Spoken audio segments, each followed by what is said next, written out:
Doctor साहब, जब हम कृषि की बात करते हैं और झारखंड में कृषि की बात करते हैं तो विशाल आधार फलक है, बहुत सारी योजनाएं चलती हैं। अगर प्रमुख योजनाओं की बात करें तो कौन कौन सी प्रमुख योजनाएं झारखंड में इस वक्त चल रही हैं? इसमें कृषि क्योंकि बहुत बड़ा क्षेत्र होता है तो सभी योजनाओं को एग्जॉस्टिव लिस्ट हम लोग यहाँ पे नहीं कर पाएंगे, मगर अभी जैसे खरीफ की जो फसल चल रही है तो सबसे महत्वपूर्ण हमारे लिए है सीड रिप्लेसमेंट रेशियो को इम्प्रूव करना, यानी अच्छी क्वालिटी के जो बीज हैं वो किसानों को, लाभुकों को पहुंचाना ताकि अच्छी उपज पैदा कर सके। इसके अलावा ऐसे क्षेत्र जहां पे इरिगेशन नहीं है अच्छी तरीके से है, खास करके झारखंड में आप जानते हैं कि ज़्यादातर हमारा रेनफेड खेती होती आई है, बारिश पे हम लोग निर्भर हैं। तो ऐसे जगहों के लिए हम लोग PDMC के थ्रू पर ड्रॉप मोर क्रॉप यानी टपक सिंचाई के थ्रू हम लोग सिंचाई व्यवस्था भी उपलब्ध कराते हैं, चाहे वो इरिगेशन माइक्रो इरिगेशन हो या मिनी इरिगेशन हो। उसके अलावा फिर हमारे कई तरह की अदर स्कीम भी हैं, जैसे इस बार कृषि पाठशाला नाम से एक नई स्कीम की शुरुआत पिछले साल ही हुई थी। इस बार 17 कृषि पाठशालाओं को हम लोगों ने MOU किया है और 26 और प्रक्रिया में है। कृषि पाठशाला ऐसी स्कीम है जिसके द्वारा एक मॉडल बना करके हम लोग सभी चीज़ों को किसानों को समेकित वर्षाग्राम बना करके प्रदर्शित कर पाएंगे। इसी प्रकार से हमारा नेशनल फूड सिक्योरिटी मिशन के अंतर्गत काफ़ी सारी स्कीम हैं जिसमें हम लोग डेमोन्स्ट्रेशन करते हैं पैडी का, पल्सेस का। एक बहुत महत्वपूर्ण स्कीम इस बार मिलेट मिशन के कारण है, और जो केंद्र से जो योजना है उसके अलावा राज्य स्तर पे भी 50 करोड़ का बजटीय उपबंध रखा गया है।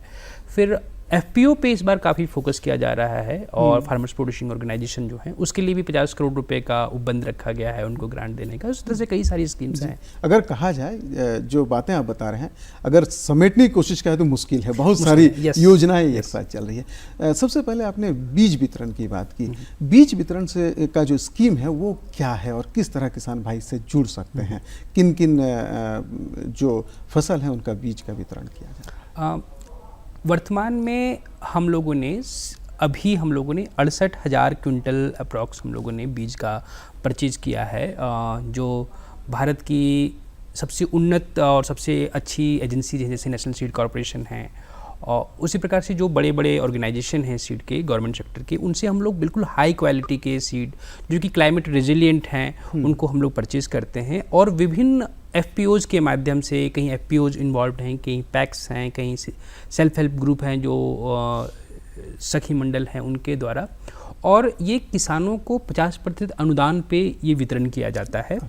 इसका मतलब है कि अगर किसी ने अगर 50 क्विंटल बीज लिया है या 50 kg, क्योंकि जनरली 50 kg के पैकेट में जाता है, 50 kg का बीज अगर इसने लिया है तो उसका आधा पार्ट जो होगा वो सरकार वहन करती है और आधा पार्ट किसान वहन करते हैं। इसके कारण हमारा सीड रिप्लेसमेंट रेशियो काफ़ी इम्प्रूव होता है, और जो अभी तक है हम लोग करीबन 50% से अधिक सीड वितरण कर चुके हैं। कल का आंकड़ा था, मुझे लगता है कि करीबन 50,000 क्विंटल सीड जो है किसानों को बढ़ चुके हैं। अच्छा, इसमें एक बहुत महत्वपूर्ण बदलाव लास्ट ईयर हम लोगों ने प्रयोग किया था, और इस साल हम लोग 100% ब्लॉकचेन टेक्नोलॉजी के माध्यम से बांट रहे हैं। ये झारखंड के लिए अपना एक नवीन प्रयास है, जिससे क्या है कि प्रत्येक दिन रियल टाइम बेसिस पे किस किसान को ने कितना बीज लिया है उसके पूरे आंकड़े पूरी पारदर्शिता के साथ पब्लिक डोमेन में उपलब्धि है। बिल्कुल बिल्कुल। हाँ।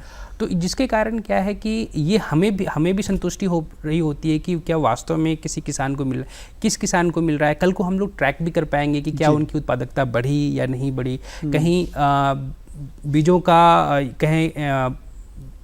कहीं डाइवर्जन तो नहीं हो रहा है। इन सभी चीज़ों को इंश्योर कर सकते हैं। जहाँ तक लोगों के लाभ लेने का विषय है, हम तो चाहेंगे कि अधिक से अधिक लोग लाभ लें, और सरकार के पास बीज की या फंड की कमी नहीं है।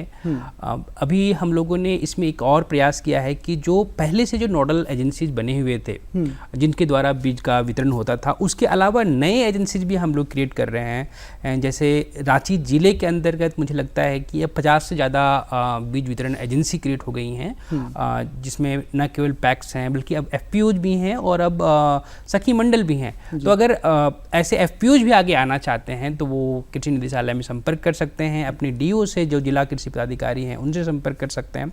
जहाँ तक किसानों को लाभ लेने की बात है तो ये सबसे महत्वपूर्ण प्रश्न है कि ये सारे एजेंसीज काम कर रहे हैं, लेकिन किसान तक कैसे पहुंचे, ये बहुत महत्वपूर्ण है। कैसे किसान उससे जुड़े और इसका लाभ लें?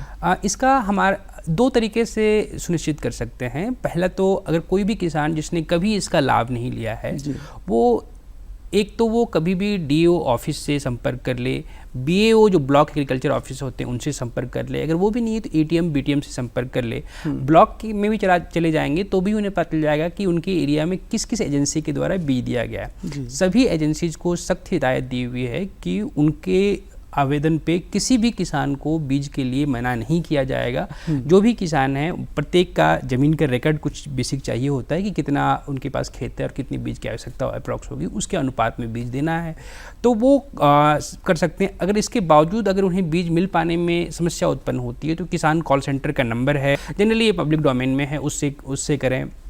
कृषि निदेशालय का ट्विटर अकाउंट है, उस पर भी ट्वीट कर सकते हैं और किसी भी माध्यम से हम तक ये बात पहुंचाएं कि वो बीज चाह रहे हैं और उन्हें बीज नहीं मिल पा रहा है। हम लोग इंश्योर करेंगे कि वो उनको बीज उपलब्ध हो जाए। किसी न किसी तरह से अगर जानकारी हो जाए कि बीज उनको नहीं मिल रहा है तो उसकी उपलब्धि निश्चित है, बिल्कुल, अगर वो सही जगह तक पहुंच जाए। ऑलरेडी हम लोग करीबन 40,000 क्विंटल बीज वितरण कर चुके हैं और सारे यूनिक डाटा किस किसान, उनके फ़ोन नंबर इत्यादि से उपलब्ध हैं। तो पूरी पारदर्शिता के साथ तो हम ये मान करके चल रहे हैं कि लोगों में इस संबंध में न केवल रुचि है बल्कि जानकारी भी है कि बीज उन्हें कहाँ से प्राप्त करना है। परंतु ऐसे पॉकेट्स हो सकते हैं, ऐसे कई पंचायत हो सकते हैं जहाँ पे कभी बीज नहीं बटा तो उन्हें पता नहीं है कि हमें बीज आधे दामों पे अच्छी नस्ल के, अच्छी क्वालिटी के मिल सकते हैं, तो उस पर संपर्क करें, उन्हें उपलब्ध कराया जाए। और इसके लिए एक महत्वपूर्ण बात यह भी हो सकती है कि लोगों तक जानकारियाँ पहुँचे, चाहे माध्यम कोई भी हो। जैसे आज दूरदर्शन के माध्यम से ये जानकारी लोगों तक पहुँच रही है कि हम उस स्तर में जाकर भी बीज वितरण कर रहे हैं। ये बहुत महत्वपूर्ण चीज।